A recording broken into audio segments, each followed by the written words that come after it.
Есть такая притча. В животе беременной женщины разговаривают двое младенцев. Один верующий, другой нет.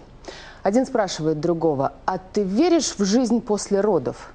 Верующий: «Конечно, всем понятно, что жизнь после родов существует. А здесь мы, чтобы стать сильными и готовыми к тому, что нас ждет потом». «Это все глупость. Никакой жизни после родов нет», — говорит неверующий. «Разве ты можешь себе представить, как такая жизнь могла бы выглядеть?» Верующий: «Ну, я не знаю всех деталей, но там будет больше света и радости, и мы будем, например, есть своим ртом».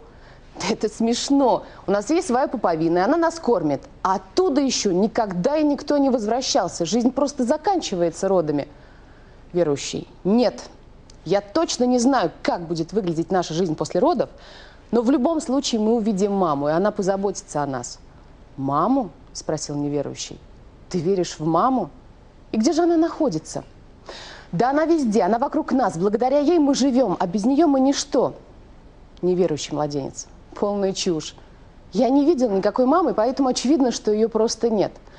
«Нет, я не согласен. Ведь иногда, когда все вокруг затихает, можно услышать, как она поет, и почувствовать, как она гладит наш мир.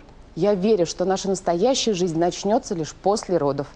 А ты веришь?»